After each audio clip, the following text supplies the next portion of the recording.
मैंने कल आपको क्या बताया था, how gas exerts pressure, how gas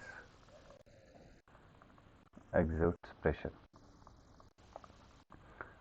तो गैस कैसे प्रेशर एग्जर्ट करती है। मान लीजिए ये कंटेनर की वॉल है और कोई मॉलिक्यूल या एटम इस वॉल की तरफ मूव कर रहा है, तो जब भी ये वॉल से टकराएगा इसका मोमेंटम चेंज होगा, और उस चेंज इन मोमेंटम को अगर आप टाइम टेकन से डिवाइड कर दें तो आपको क्या मिल जाएगी, change in momentum upon time, that is force. ठीक है। तो जब भी मोमेंटम चेंज कर रहा है कोई मॉलिक्यूल अपना वॉल से टकरा कर, तो वो एक फोर्स लगाता है वॉल पे, उस पे भी फोर्स लगती है, और थर्ड लॉ से वो भी एक फोर्स लगाता है, और वो average force per unit area of this wall, that is known as the pressure exerted. ठीक है। तो लेट्स टेक अ कंटेनर, हम एक कंटेनर ले लेते हैं। ठीक है, कुछ इस तरीके से ओरिएंट करते हैं उसको। ये कंटेनर हमने रखा है।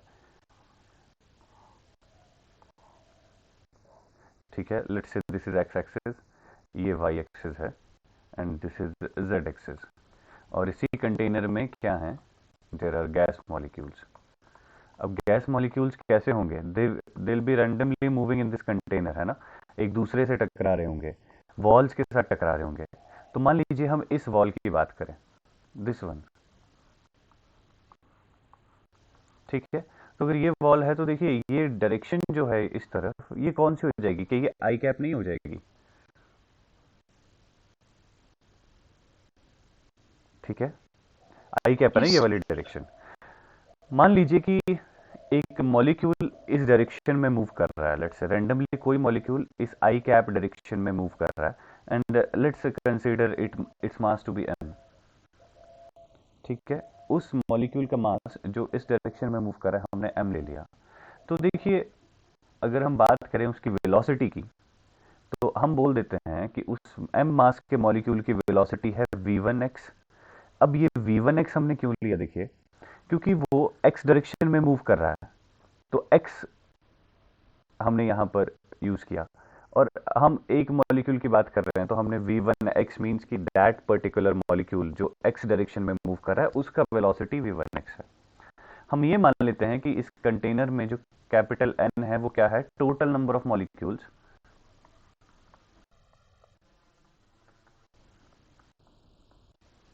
कैपिटल एन क्या है, टोटल नंबर ऑफ मॉलिक्यूल्स इस कंटेनर में, एंड वी क्या है, volume of this container, V is the volume, and let's say T क्या है, टेम्परेचर है, कुछ तापमान होगा ना कंटेनर का, तो वो टेम्परेचर हमने क्या ले लिया, कैपिटल टी।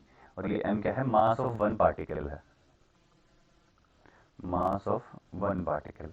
और आपको एक चीज मैंने बताई थी कि अभी हमने अजम्पशन लिया है कि particles are similar in every sense, तो सभी का मास क्या होगा, एम होगा। सेम मास कंसीडर किया है ना हमने, पार्टिकल्स को आइडेंटिकल माना है। जब आपने अजम्पशन कल मैंने लिखवाई थी तो आपको याद होगा। तो एक पार्टिकल का मास एम है और उसकी वेलोसिटी हमने क्या ले ली, v1x। तो अब देखिए हम क्या कर सकते हैं, हम ये बोल सकते हैं कि जब पार्टिकल इस डायरेक्शन में मूव कर रहा था तो उसका मोमेंटम क्या आ जाएगा, मास मल्टीप्लाइड बाय वेलोसिटी। और क्योंकि दीवार से टकरा के वो रिबाउंड होगा और वो मान लीजिए वापस इस डायरेक्शन में जा रहा है, तो उसकी जो मोमेंटम है वो कितनी हो जाएगी, -mv1x। क्या आपको ये चीज बताई थी मैंने कल, कि यस जब सर जब मॉलिक्यूल वॉल की तरफ जा रहा है तो उसकी वेलोसिटी, मतलब velocity is nothing but speed plus direction. तो सिर्फ डायरेक्शन रिवर्स हुई, स्पीड वही रही, क्योंकि कोलिजन इलास्टिक मान के चल रहे हैं। तो इसका मतलब क्या है कि मोमेंटम में जो बदलाव है वो क्या आ जाएगा, एम वी वन एक्स से मोमेंटम चेंज होकर -mv1x पे चला जाएगा। ठीक है। अब हम क्या करते हैं ना, इन मॉलिक्यूल्स को हम ग्रुप्स में डिवाइड कर देते हैं, कुछ इस तरीके से, जैसे मान लीजिए कि एक टेस्ट हुआ आपकी क्लास में 40 स्टूडेंट्स का, और लेट्स से 20 मार्क्स का टेस्ट है, लेट्स से 20 मार्क्स का टेस्ट है, और 40 स्टूडेंट्स की बात हो रही है, और 40 स्टूडेंट्स में से लेट्स से 5 स्टूडेंट्स ऐसे हैं जिनके फुल मार्क्स हैं 20, एंड लेट्स से 5 स्टूडेंट्स ऐसे हैं जिनके 19 मार्क्स हैं, या 18 19 18 19 मार्क्स हैं, और 5 स्टूडेंट ऐसे हैं जिनके 15 से लेकर के 18 के बीच में नंबर है। तो आप क्या करेंगे, आप अगर उनको अलग अलग कर दें कि हाँ जो टॉपर हैं वो एक साथ हो जाएं, जो 18 से 19 वाले हैं वो एक साथ बैठ जाएं, तो आपने बेसिकली इन 40 स्टूडेंट्स की ग्रुपिंग कर दी है। ठीक है, तो यहां पर देखिए हम क्या करेंगे, ये जो हमने कंटेनर में क्या लिया हुआ है, ये जो हमने कंटेनर में मॉलिक्यूल्स लिए हैं, हम इनकी ग्रुपिंग करेंगे। अब ग्रुपिंग किस तरीके से करेंगे, मान लीजिए जो n1 नंबर ऑफ मॉलिक्यूल्स हैं उनकी स्पीड क्या है v1, जो n2 नंबर ऑफ मॉलिक्यूल्स हैं उनकी स्पीड मान लेते हैं v2, n3 की v3, और इस तरीके से हमने मतलब क्या कर दिया है, डिवाइड कर दिया है इन्हें कि स्पीड के बेसिस पे इतने नंबर की इतनी स्पीड है, इतने नंबर की इतनी स्पीड है। एंड लेट्स से कि mg नंबर ऑफ मॉलिक्यूल्स हैं जिनकी स्पीड क्या है vg। ठीक है, क्या आपको यहां तक समझ में आया मैंने क्या कहा? ठीक है, अब यहां पर वेलोसिटी को ऑब्जर्व कीजिए।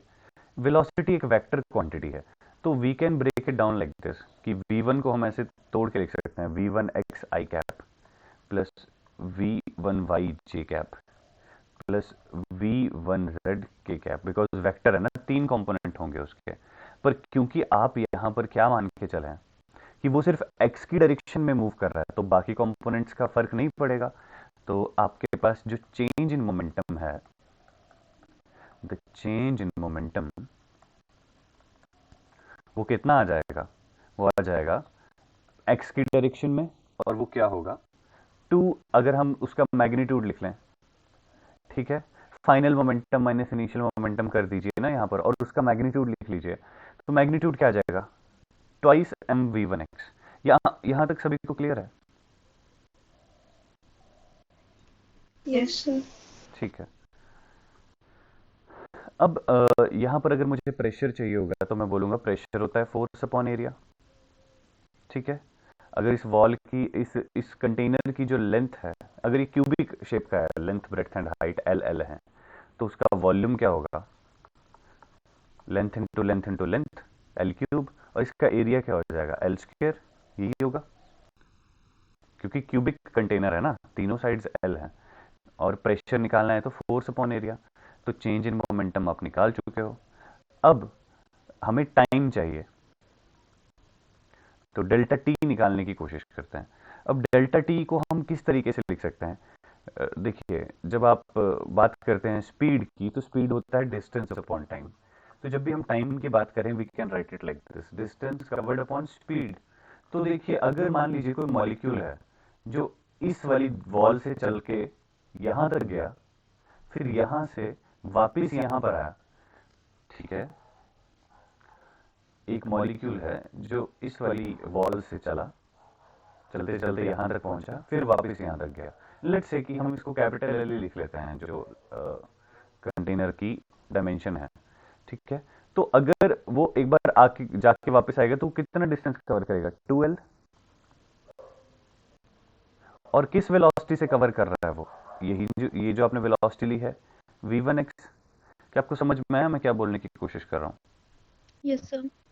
तो अब ठीक है, अब फोर्स निकाल दीजिए, इसकी वजह से क्या आ जाएगी 2mv1x, मतलब change in momentum upon time taken. तो टाइम टेकन क्या आ जाएगा 2l अपॉन v1x, और ये कितना आ जाएगा, 2 से 2 कैंसिल, m बाई एल, और ये v1x का स्क्वायर। ध्यान रखिए आपने निकाली है फोर्स, ये फोर्स किस वजह से है, सिर्फ एक सिंगल मॉलिक्यूल की वजह से है। ठीक है, फोर्स किस वजह से निकाली आपने, एक सिंगल मॉलिक्यूल की वजह से निकाल ली है।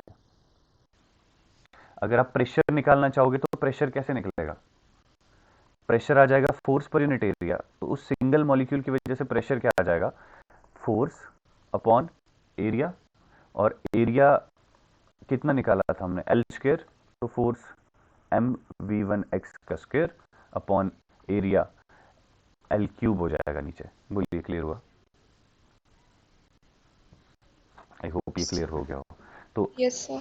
ठीक है, बट हमारी प्रॉब्लम सिर्फ एक मॉलिक्यूल की बात करना नहीं है, there are many molecules in this. तो हमें सभी का बिहेवियर जब लेना होगा, तो हम सभी का जो प्रेशर है वो कलेक्टिव प्रेशर होगा ना, तो we have to include all the groups. तो आप क्या करेंगे, आप बोलेंगे कि जो टोटल प्रेशर है उसे निकाला जा सकता है सभी ग्रुप्स के लिए समेशन करके। तो I is equal to 1 to G, मतलब सारे के सारे ग्रुप्स को जोड़ दिया आपने तो सभी का प्रेशर मिल जाएगा। और ये क्या बन जाएगा आपके पास, summation I equals to 1 to G M N I, number of molecules, और वी आई एक्स का स्क्वायर डिवाइडेड बाय वी। ठीक है, क्योंकि एल क्यूब टोटल वॉल्यूम है ना। तो बेसिकली ये फॉर्मूला क्या है इसमें, जब आप ये प्रेशर निकाल रहे हो तो this is the total pressure well all the groups are included.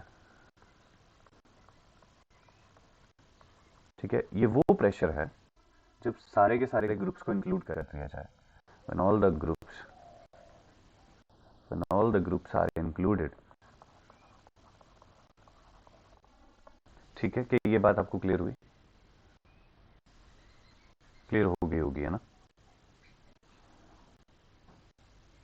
ठीक है, Yes, sir. अब यहाँ पर देखिए समेशन में, मतलब समेशन में क्या है, आई पे इंडेक्स है, आई है ना आपका इंडेक्स, तो कांस्टेंट चीज़ों को हम बाहर रख सकते हैं। तो मैंने एम को बाहर रख लिया, मैंने टोटल वॉल्यूम वी को बाहर रख लिया, और I is equal to 1 to G, और अंदर क्या आ जाएगा, N I V I X का स्क्वायर। अगर आप इस वाली क्वांटिटी को ध्यान से देखें तो ऐसी ऐसी क्वांटिटी हमने निकाली थी। ये स्क्वायर वेलोसिटी, जो मीन स्क्वायर वेलोसिटी है, मीन स्क्वायर वेलोसिटी मतलब मीन निकाल रहे थे वेलोसिटी के स्क्वायर का, तो नंबर को मल्टीप्लाई कर रहे थे वेलोसिटी के स्क्वायर से प्लस अगला नंबर, ऐसा था ना कुछ, n1 v1 का स्क्वायर प्लस n2 v2 का स्क्वायर प्लस n3 v3 का स्क्वायर डिवाइडेड बाय जो टोटल नंबर n है। ये क्या निकल रही थी, स्क्वायर की वेलोसिटी। आपको याद आया कुछ, मतलब स्क्वायर वैल्यू का एवरेज निकल रहा था ना। तो अगर मैं यहाँ पर n से डिवाइड कर दूं तो मुझे बाहर भी n से मल्टीप्लाई करना पड़ेगा, तभी तो ये बैलेंस होगा। ठीक है, तो आप देख रहे हैं कि ये जो क्वांटिटी हमारे पास आई है ये क्या है, ये x की डायरेक्शन में, ये x की डायरेक्शन में क्या है, रूट मीन स्क्वायर वेलोसिटी का स्क्वायर है। नहीं समझे मैंने क्या लिखा है, क्योंकि रूट मीन स्क्वायर वेलोसिटी का जो स्क्वायर है उससे अंडर रूट कैंसिल हो जाएगा ना। अगर मैं इसको अंडर द रूट ले लूं तो ये बन जाएगी ना आरएमएस वेलोसिटी, पर हमने अंडर द रूट नहीं लिया यहां पर, तो आरएमएस जो वेलोसिटी है उसका स्क्वायर है ये। बोलिए क्या ये चीज समझ में आई। Yes, sir. सभी सभी बोले ना, जो भी हैं। Yes, sir. Yes, sir. ठीक है, मैं काफ़ी स्लोली करवाने की कोशिश कर रहा हूँ ताकि आप लोगों को समझ में आ जाए। तो देखिए, एक प्रॉपर्टी है आइसोट्रोपी। आइसोट्रोपी होती है कि सिस्टम किसी पर्टिकुलर डायरेक्शन को प्रेफर नहीं करता है, क्योंकि आइसोट्रोपी है यहाँ पर सिस्टम में। तो जो टोटल वेलोसिटी होगी ना, उसमें कंट्रीब्यूशन तीनों कंपोनेंट्स का एक समान होगा, बराबर होगा।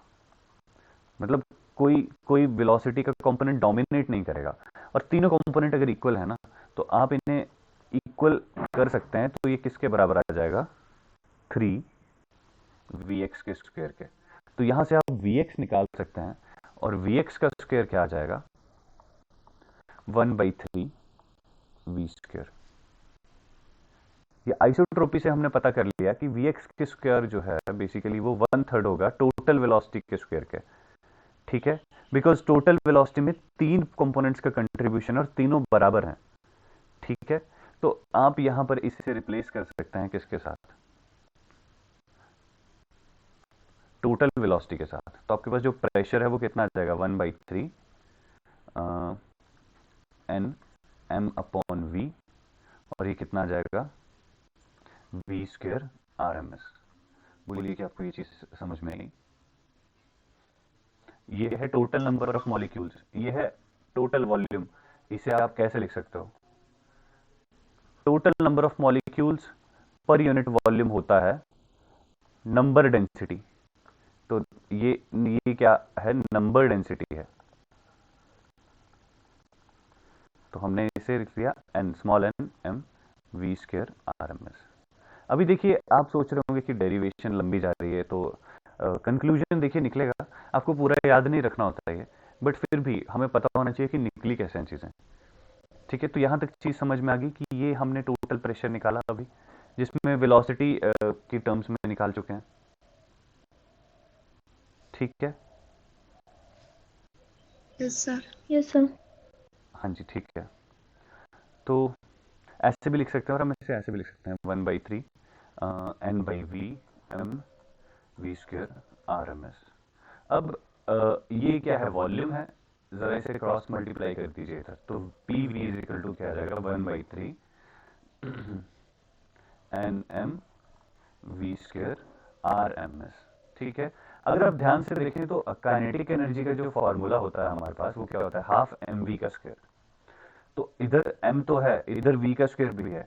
हाफ अगर आप क्या करें, मल्टीप्लाई कर दें, और मतलब 2 से मल्टीप्लाई 2 से डिवाइड कर दें, तो यहाँ आ जाएगा 2/3, और ये क्या बन जाएगा, काइनेटिक एनर्जी बन गया। Yes, sir. तो ये क्या बन गया, 2/3 multiply by total number of molecules into kinetic energy. और ये पीवी के इसके बराबर होता है, PV is equal to mu R T, या एन आर टी बोल सकते हैं, number of moles into gas constant into temperature. ये आइडियल गैस इक्वेशन है ना, PV is equal to mu R T. ठीक है, तो आप म्यू आर टी की टर्म्स में इसे लिख सकते हो। और ये म्यू क्या होता है, म्यू होता है नंबर ऑफ मोल्स। ठीक है, तो नंबर ऑफ मोल्स को हम total number divided by Avogadro number ऐसे लिख दें, ये आर टी। ठीक है, और इस तरफ क्या आ जाएगा, 2/3 एन टाइम्स काइनेटिक एनर्जी। तो this N this N gets cancelled. ठीक है, और अगर आप काइनेटिक एनर्जी को एक तरफ कर लें, तो यहाँ पर कर देते हैं, अगर आप काइनेटिक एनर्जी को एक तरफ कर लें तो बाकी चीज़ें दूसरी तरफ आ जाएंगी, तो आ जाएगा 3/2 R divided by N A, और साथ में टी मल्टीप्लाई हुआ। ये जो gas constant divided by Avogadro number होता है, इसे हम बोल देते हैं बोल्ट्जमैन कांस्टेंट, के बी, जिसका वैल्यू 1.38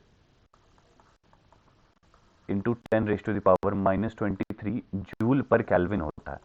तो आप जब ये चीज़ करेंगे तो आपके पास काइनेटिक एनर्जी आ जाएगी 3/2 kBT।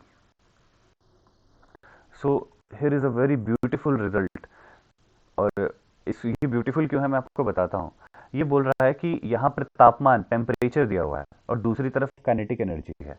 तो तापमान, ये टेम्परेचर क्या है, काइनेटिक एनर्जी को ही हम टेम्परेचर बोल देते हैं। जैसे फॉर एग्जांपल मान लीजिए ये एक लोहे की रॉड है, और लोहे की रॉड बनी है किससे, एटम से, आयरन। ठीक है, तो इसका टेम्परेचर ज़्यादा होगा तो क्या होगा, ठीक है, जब टेम्परेचर ज़्यादा होगा इस आयरन रॉड का, तो ये जो मॉलिक्यूल्स, एटम्स जो भी हैं, ये बहुत ज़ोर ज़ोर से वाइब्रेट करेंगे, तो इनकी काइनेटिक एनर्जी ज़्यादा होगी। और जब आप इसे टच करते हैं तो वो एनर्जी आपकी बॉडी में, या आप किसी लोहे की रॉड को इसके साथ टच करते हैं तो वाइब्रेशंस ट्रांसफर होती हैं। आप समझ रहे हैं कि वो टकराएंगे दूसरे मॉलिक्यूल्स या एटम्स के साथ, और वो जोर जोर से वाइब्रेट करेंगे। तो काइनेटिक एनर्जी ही क्या है, टेम्परेचर है। जितना ज़्यादा टेम्परेचर होता है उतनी ही ज़्यादा काइनेटिक एनर्जी होती है। तो इसे बोलते हैं काइनेटिक इंटरप्रिटेशन ऑफ टेम्परेचर। बोलिए क्या चीज़ समझ में आ गई। तो हमने क्या बोला कि काइनेटिक एनर्जी कितनी आ चुकी है, 3/2 kBT। तो अब आप टेम्परेचर को एनर्जी के टर्म्स में देखने की कोशिश कर रहे हैं। So this is known as kinetic interpretation, this is known as kinetic interpretation of temperature.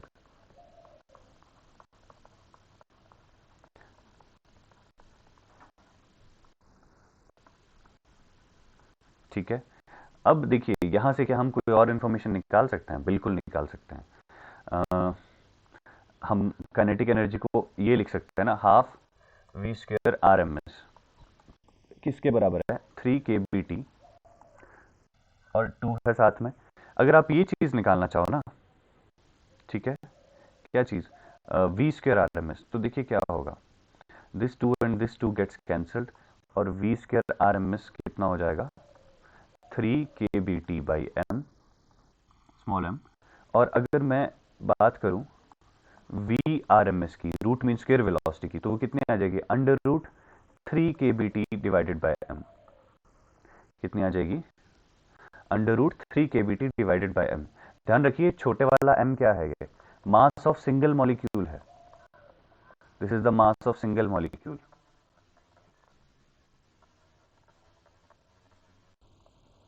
ठीक है, सिंगल मॉलिक्यूल का मास है ये। ठीक है, और केबी का वैल्यू कितना लिखवाया था अभी? Gas constant divided by Avogadro number. ठीक है, तो जब आप एक मॉलिक्यूल के मास को एवोगैड्रो नंबर से, जितने नंबर ऑफ मॉलिक्यूल्स गैस में हैं, मल्टीप्लाई कर दोगे, तो क्या आपके पास टोटल मास नहीं आ जाएगा? तो ये आ जाएगा under root 3 RT divided by m. तो बेसिकली ये जो एम आया आपके पास, ये मॉलिक्यूलर मास है। अब ये क्या है? This m right here, this is the molecular mass. आप समझ रहे हैं कैसे कैसे रिलेशंस मॉडिफाई हो रहे हैं? आपको सिर्फ इतना ध्यान में रखना है, ये वाला रिलेशन एक ये वाला और एक ये वाला, बस यहीं से बात बन जाएगी। पर ये कैसे आ रहा है आप समझ रहे हैं? ठीक है, sir. Yes, sir. Yes, sir. ठीक है। अब देखिए, ये तो बात हुई थ्योरेटिकल पोर्शन। तो आरएमएस वैल्यू क्या है? निकाली भी जा सकती है ना इस फॉर्मूला का यूज करके। तो अगर हम इस तरफ गैस लिख लें और इस तरफ लिख लें कि आरएमएस वैल्यू क्या आई, जब हमने इस रिलेशन में टेम्परेचर 300 केल्विन यूज कर लिया। ठीक है, 300 केल्विन कितना हो गया? ये मीटर पर सेकेंड में कितने डिग्री सेल्सियस रूम टेम्परेचर हो जाएगा ना ये? 300 केल्विन टेम्परेचर 27 कितना डिग्री सेल्सियस बना ये। तो इस 300 केल्विन टेम्परेचर पे हमने अलग अलग गैसेस के लिए जब आरएमएस वैल्यू निकाली, तो जैसे मान लीजिए हाइड्रोजन के लिए जब वैल्यू निकाली गई तो वो आएगी 1934 मीटर पर सेकेंड। हीलियम के लिए निकाली गई तो आई 1367। ठीक है, जैसे जैसे मास बढ़ेगा तो आप देखेंगे कि ये कम होती जाएगी। क्यों? बिकॉज मास इन्वर्सली रिलेटेड है। देखो इधर, तो जैसे जैसे मास बढ़ेगा ये वाली चीज़ घटेगी। तो जैसे मान लीजिए हमने ले ली लेट्स से ऑक्सीजन, तो ऑक्सीजन और हैवी है हीलियम से, तो 483 मीटर पर सेकेंड। मान लीजिए हमने कार्बन डाइऑक्साइड ले ली, तो उसके लिए 412 मीटर पर सेकेंड। तो ऐसे ऐसे क्या हो रही है? वैल्यू घट रही है ना। ठीक है, और अब देखिए क्या हमारे जो मतलब if this is our earth, तो क्या अर्थ के आसपास गैसेस का एक ब्लैंकेट है? एटमॉस्फेयर हम जिसे बोलते हैं कि आपके इर्द गिर्द गैस है ना, सांस ले रहे हैं हम, और प्रेशर है, ताकि हमारी बॉडीली फ्लूइड्स जो हैं वो बॉडी के अंदर ही रहें, बाहर ना आ जाएं। तो हमारे अर्थ के इर्द गिर्द एक एटमॉस्फेरिक ब्लैंकेट है। अब क्वेश्चन ये उठता है कि ये गैसेस क्या बाहर एस्केप क्यों नहीं कर जाती? क्यों ये, मतलब आप समझ रहे हैं, वैक्यूम है ना बाहर, क्यों ये गैसेस निकल के बाहर वैक्यूम में नहीं चली जाती? तो उसके पीछे एक रीजन है। देखिए, जो एस्केप वेलोसिटी है वो आती है 11.2 किलोमीटर पर सेकेंड। तो मतलब ये रफली कितना हो गया? 11.2 मल्टीप्लाई बाय 1000, तो मीटर पर सेकेंड। तो ये कितना हो जाएगा? 11200, है ना? हाँ, 11,200 मीटर पर सेकेंड। तो एस्केप वेलोसिटी, मतलब इतनी वेलोसिटी होगी तो कोई चीज पृथ्वी के मतलब एटमॉस्फेयर को छोड़ के जा सकती है। और यहाँ पर वेलोसिटीज 11,200 से बहुत कम आ रही हैं। समझ रहे हैं आप?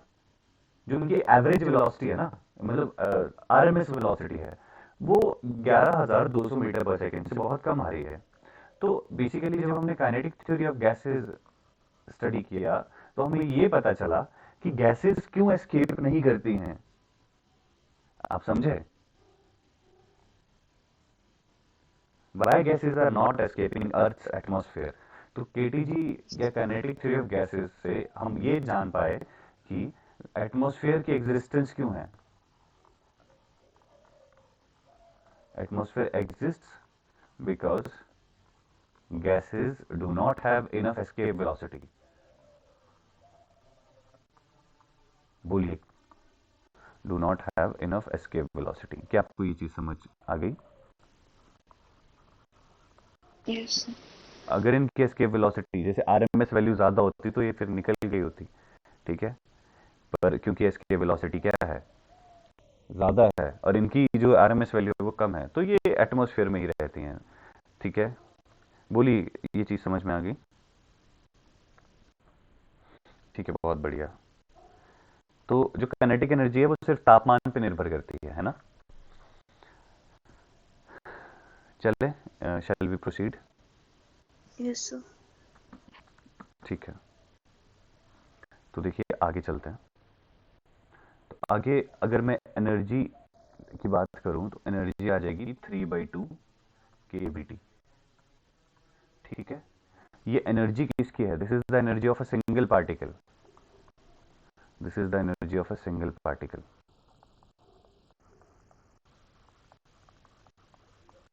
ठीक है। और अगर आप टोटल एन पार्टिकल्स की बात कर रहे हैं तो अगर मैं उसे यू से डिनोट करूं तो क्या हो जाएगा? एन टाइम्स हो जाएगा ना, यही चीज फॉर एन मॉलिक्यूल्स या N particle, this is the total energy for N particles, this is the total energy for N particles, तो एन गुना हो जाएगी, एन टाइम्स हो जाएगी, ठीक है। अब मैं इस पे डिटेल में बात करूंगा कि स्पेसिफिक हीट क्या होती है, बट अभी के लिए ये रिलेशन देखिए। स्पेसिफिक हीट जो होती है वो क्या होती है? हम्म, ये amount of heat supplied is equal to mass of the substance जिसको आप गर्म कर रहे हैं। जो ज़्यादा अमाउंट में गर्म करोगे, जैसे एक बाल्टी पानी गर्म करना है उसके लिए ज़्यादा हीट लगेगी कंपेयर टू एक गिलास ऑफ वाटर। तो amount of heat supplied is directly proportional to mass of the substance और टेम्परेचर डिफरेंस, ठीक है। देख ही लीजिए इधर कितनी हीट सप्लाई करनी है आपको किसी चीज़ को गर्म करने के लिए, वो प्रोपोर्शनल है। जैसे मान लीजिए ये है एक बकेट ऑफ वाटर और इधर है ग्लास ऑफ वाटर, इसमें भी पानी है, इसमें भी पानी है। तो ज़्यादा हीट सप्लाई किसको गर्म करने के लिए लगती है? जिसका मास ज़्यादा है। दूसरा, मान लीजिए आप 10 से 20 डिग्री सेल्सियस पे गर्म करना चाहते हैं, या फिर आप एक को 10 से 100 पे गर्म करना चाहते हो, तो यहाँ पर डिफरेंस ज़्यादा क्रिएट हो रहा है ना। समझ रहे हैं आप? 90 डिग्री का डिफरेंस है, ये 10 डिग्री का डिफरेंस है। जितना ज़्यादा आपको हीट करना होता है, जितना टेम्परेचर का डिफरेंस होता है, उतना ही ज़्यादा हीट सप्लाई करनी पड़ती है, तो डीटी के प्रोपोर्शन में। और जब भी प्रोपोर्शनैलिटी हटाई जाती है तो आप यहाँ पर एक कांस्टेंट लिखते हैं, यहाँ पर मैं उसे एस से लिख देता हूँ, and that is known as specific heat, ठीक है। क्या आपको बात समझ में आ गई? तो ये रिलेशन कहाँ से आया? ये है amount of heat supplied is equal to mass of the substance into specific heat into temperature difference. तो यहाँ पर एस जो है वो क्या है? This is the specific heat. बोलिए, is this much clear? Yes, sir. ठीक है। अब देखिए,